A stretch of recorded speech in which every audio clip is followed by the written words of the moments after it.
HiTV Channel 3, Jembatan Pencerahan. Yang Widi, Yang Widi, Yang Widi, Yang Widi, Yang Widi, Om Yang Widi, Yang Widi, Yang Widi, Om Yang Widi, Yang Widi, Yang Widi, Yang Widi.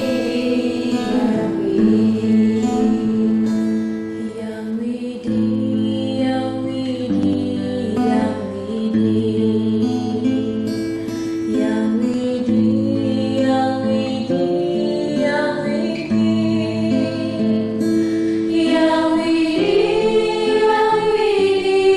Om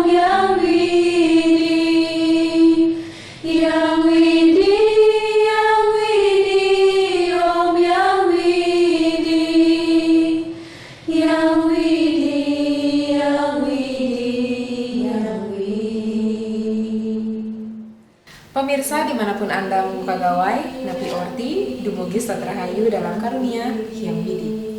Beberapa menit ke depan, ruang dan waktu Anda akan kami warnai dengan tos tayangan on the spot berupa tontonan, berisi tatanan dan memberi tuntunan untuk kita bersama. Pemirsa, mari kita awali dengan high schooling Sekolah Rumah Hindu Dharma, dilanjutkan dengan tayangan menarik lainnya. Tetap patuhi protokol kesehatan. Selamat menyaksikan. Om Yang Widi, Yang Widi, Yang Widi, Yang Widi, Yang Widi, Yang Widi, Yang Widi, Yang Widi,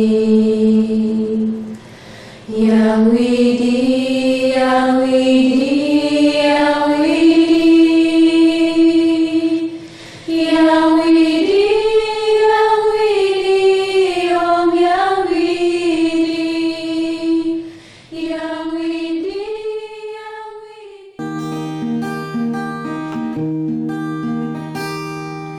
Inilah media yang Transfer nilai dan moral sangat diperlukan untuk membentuk karakter building. Inilah Sekolah Rumah Hindu Dharma High Schooling dalam program Tutur Sebelum Tidur. Rindu para siswa-siswi Hindu, high schooling namanya sekolah Lutut dan Jangkrik, Wanara Tantra. Pada suatu hari, di sebelah utara hutan Palawa, ada nih hidup seekor lutung yang lagi tidur di atas pohon tal. Nah, baru bangun, lutung ini jalan-jalan, tapi di pertengahan jalan ia dikagetkan oleh suara jangkrik. Tahu kan suara jangkrik kayak gimana? Krik krik, krik krik.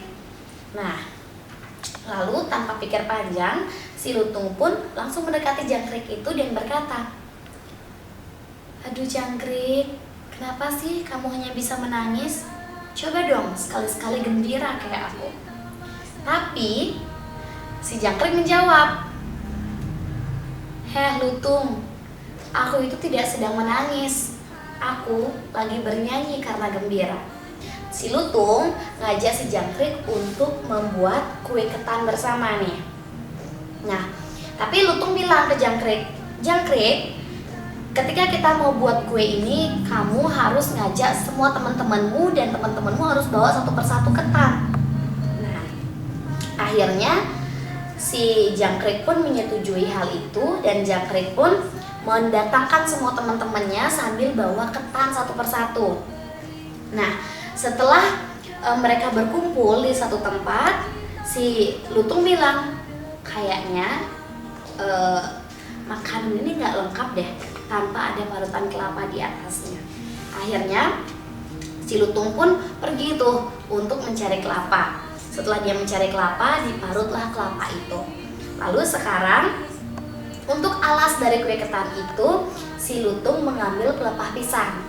Nah, di atas pelepah pisang itu dibuatlah kue ketan yang di atasnya diberi taburan dari parutan kelapa. Setelah itu si lutung bilang kepada para jangkrik, "Wahai jangkrik-jangkrik, lebih baik kalian menikmati lebih dulu makanan ini, nanti aku bisa belakangan." Nah, akhirnya jangkrik-jangkrik ini semua tuh menuju ke atas pelepah pisang yang udah isi kue ketan itu. Tapi tiba-tiba si lutung ini pura-pura kerasukan. Dia berlari ke sana kemari dan tanpa disadari oleh para jangkrik itu bahwa pelepah pisang itu udah diangkat tuh sama si lutung, dan semua makanan yang ada di atas pelepah pisang itu, kue ketan itu ditambah dengan jangkrik-jangkrik itu akhirnya dilahap sampai habis oleh si lutung. Nah, setelah kenyang, akhirnya si lutung memutuskan untuk tidur di bawah pohon nih. Nah, setelah dia udah lama tidur di bawah pohon, tiba-tiba ada seekor jangkrik yang menggigit telinganya dari balik pohon itu. Akhirnya si lutung pun lari kocar-kacir karena kesakitan di bagian telinganya. Nah, jadi teman-teman, pelajaran yang bisa kita ambil adalah kalau kita berbuat jahat sama orang, pasti kita akan dapat balasan yang jahat juga. Sama seperti si lutung. Lutung jahat kepada jangkrik, akhirnya temannya jangkrik pun membalas dengan menggigit telinga dari si lutung itu. Semoga bermanfaat dan menginspirasi untuk kita bersama. Salam damai, Channel 3.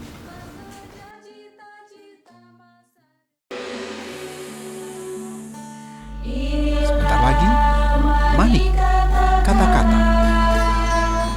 Intisari mutiara kata, jadikan arah kehidupan. Mana jika Jangan pernah berpikir bahwa kita harus bertindak karena kita siapa dan mesti berbuat apa.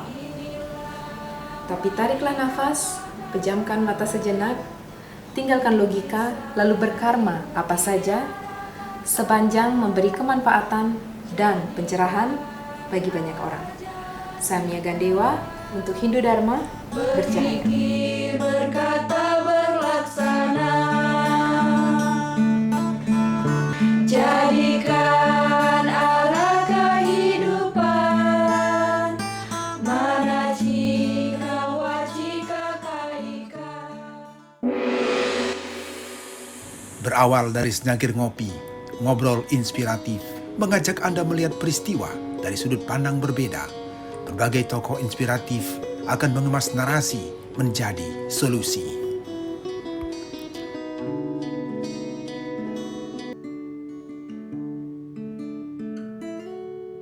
Om Swastiastu, salam sejahtera untuk kita semua.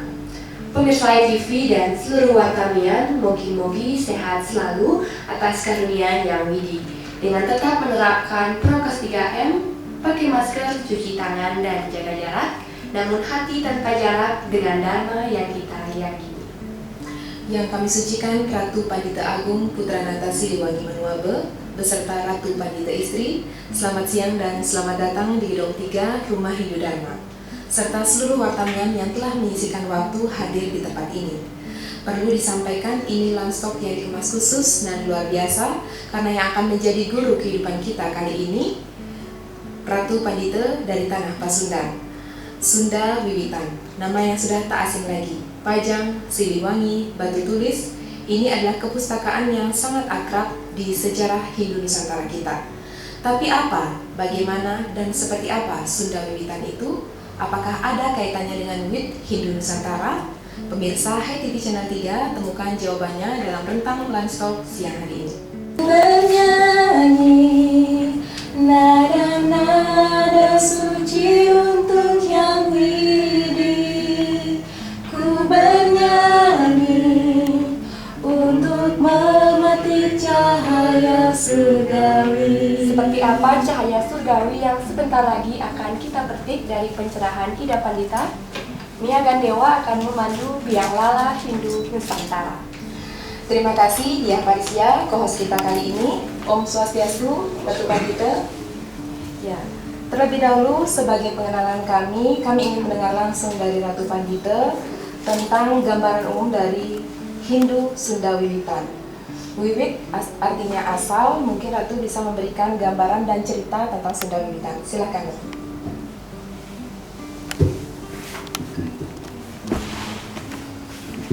Om Swastiastu.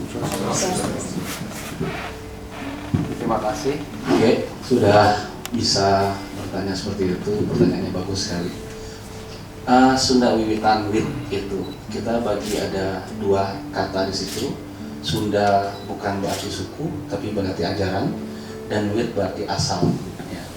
Jadi Sunda Wiwitan adalah ajaran dari Sunda. Nah, banyak orang di luar sana atau mengetahuinya bahwa Sunda adalah suku. Padahal Sunda adalah ajaran atau agama, di mana orang-orang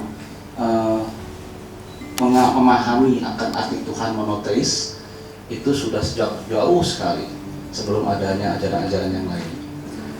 Sunda di sini adalah Sunda dalam bentuk pengetahuan tentang kesejatian, keselarasan, kesucian, dan bakti pada sesama.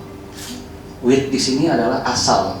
Nah, asal Sunda Wiwitan itu bukan berarti asalnya dari siapa-siapa, karena kalau kita bicara tentang geografis, Sunda itu berdasarkan dari Sundawen. Sundawen itu adalah pecahan atau paparan tanah Sunda yang letaknya sangat luas sekali.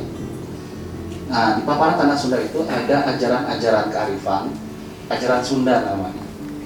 Atau kita bisa cocokologi lah ya, kalau kata bahasa anak-anak sekarang, Sundaram, kesejatiannya itu. Jadi Sunda itu bukan artinya suku, tetapi ajaran Sunda. Gitu ya. Wiwitan artinya ajaran tentang kesejatian manusia kepada Tuhannya yang jauh sebelum ada ajaran-ajaran yang lain. Itu mungkin. Terima kasih. Selanjutnya, gaung Hindu Nusantara sudah terdengar sejak lama, namun belum banyak yang mengerti frase yang indah ini. Sementara yang kita tahu ada Hindu Bali, Hindu Jawa, Hindu Kutai, Hindu Sriwijaya, dan sebagainya. Sebagai awalan diskusi kita, bagaimana gambaran Hindu Nusantara dalam pandangan Ida Pandita? Singkat saja. Terima kasih. Gambaran Hindu Nusantara. Kita bicara Hindu Nusantara dulu. Ida tadi bicara tentang tatanan Sundaland atau daratan Sunda, di mana ada Palung Sunda, ada gunung Sunda yang letaknya bukan di Indonesia tapi di luar negara kita. Lalu kita bicara lagi tadi masalah Hindu Nusantara. Itu intinya satu sebenarnya, bahwa agama untuk bangsa kita sudah mengenal agama itu bukan baru, tetapi sudah jauh sebelum peradaban yang ada sekarang. Agama ada namanya agama Karingan, ada agama di Toraja sana, ada agama di Batak sana, dan semua sebenarnya satu sebenarnya. Mereka monoteis, bukan bicara tentang dinamisme atau ateis yang sekarang disebutkan dikebar-keburkan pada masyarakat Hindu yang ada di Nusantara. Kalau kita bicara tentang Hindu Nusantara, semua monoteis. Mereka percaya pada Ida Betara Sang Widi yang tunggal. Nah, jadi lalu tanpa ada terpecah-pecah karena peta demografi kita memang pulau-pulau. Jadi ada Pulau Miangas, mereka kepercayaannya dengan lokal Miangasnya, lalu Aceh dengan lokal Acehnya, kan gitu ya. Tetapi yang perlu kita pahami di sini adalah semua menjadi satu. Nah, ini yang mesti dibangkitkan saat ini oleh anak-anak muda kita, generasi muda kita. Mereka berbeda-beda, letaknya berjauhan, tetapi pemahaman atas Tuhan satu. Jadi jangan kita bicara masalah Hindu itu terkotak-kotak. Hindu itu satu. Yang pemahamannya Hindu bagaimana yang satu itu. Tadi sekali lagi, monoteis sudah dijalankan oleh masyarakat kita jauh sebelum ajaran-ajaran Islam atau Kristen masuk ke Indonesia. Itu. Terima kasih Ratu Pandita. Kita langsung menuju tema besar kita, Biang Lala Hindu Nusantara. Nah, bagaimana upaya Ratu Pandita untuk menerjemahkannya satu persatu? Biang Lala itu pelangi, ya.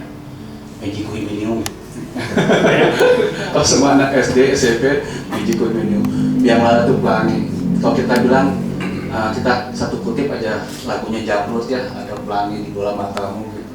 Berarti pelangi cuma sebentar, karena kan pelangi mah nggak bisa permanen ya. Pelangi itu begitu kritik hujan mau habis, bukan hujan deras nih, hujannya mau habis baru ada pelangi. Tetapi Ida tidak ingin seperti itu, seolah-olah Hindu itu akan habis, ya, seolah kayak pelangi habis lalu hilang. Tidak seperti itu. Ida berpikir Hindu itu adalah dasaran dasaran kepercayaan manusia. Bagaimana dia bisa menemukan Tuhannya, bagaimana dia bisa menemukan dirinya, bagaimana dia bisa menemukan masyarakat sejatinya dalam pandangan Hindu. Jadi tadi dibilang kalau Hindu itu kayak biang lala, setelah hujan lalu hilang. Aduh, sedih sekali. Tapi dia berharap tidak seperti itu. Dia malah memandang Hindu itu seperti pelangi tadi.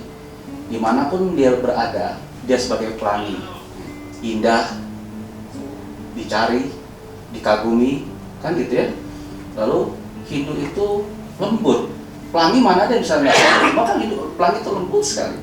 Jadi agama kita, agama Hindu itu agama yang mengajarkan kelembutan, bukan kekerasan. Tidak pernah saya mendengar agama Hindu mengajarkan kekerasan, tidak ada sama sekali. Seperti pelangi tadi, indah, lembut, namun hanya orang-orang tertentu yang bisa mendengar atau melihat pelangi itu sendiri. Kan gitu ya. Nah, itu biang lala Hindu. Lalu Nusantara, kan gitu. Artinya pelangi Hindu yang ada di Nusantara. Artinya Hindu Nusantara itu ya pelangi itu sendiri, gitu. Dengan keindahan yang luar biasa. Ini. Biang lala Hindu Nusantara tentunya sebuah tema yang sangat menarik. Biang lala atau pelangi kita tahu betapa indahnya dengan bias warna-warni Meiji Binyu.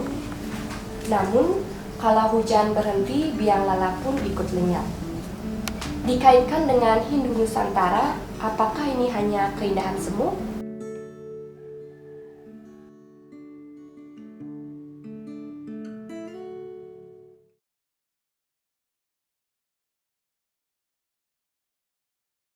Seperti wastra Nusantara, ragam etnik dan warna adalah kekayaan.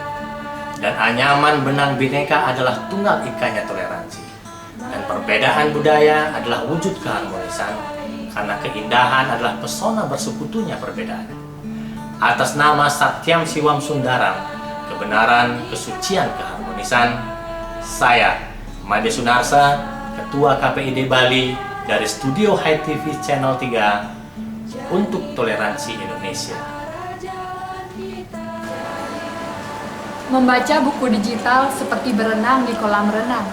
Membaca buku konvensional ibarat berenang di laut dalam, dengan pemandangan dan pengalaman lebih luas.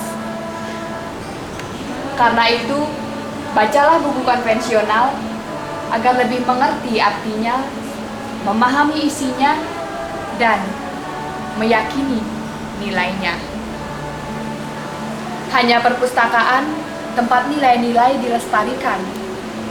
Himri adalah salah satu pelestarian itu. Saya Diah Parisia dari Perpustakaan Hindu Library untuk High TV Channel 3, Jembatan Pencerahan.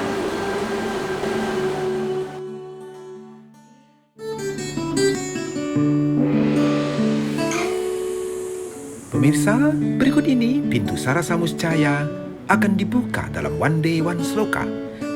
Satu persatu dari slokanya akan menjadi bekal menata hati dalam perjalanan jiwani.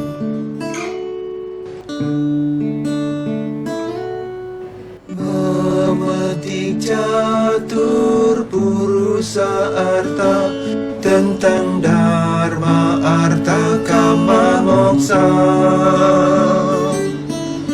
menuntun langkah kita semua menjadi Samanawatama.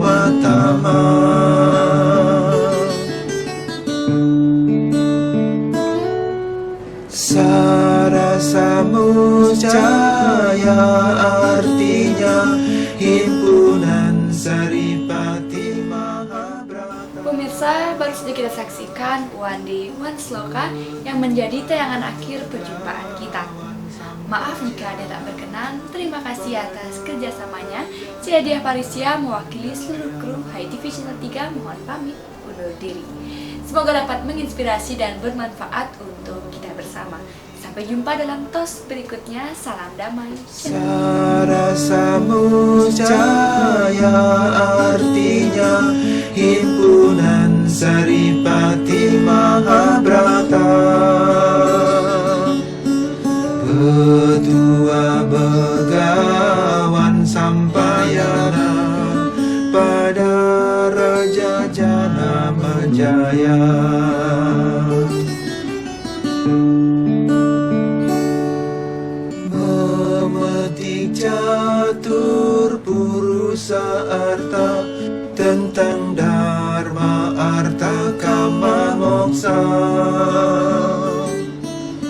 menuntun langkah kita semua menjadi samana watama.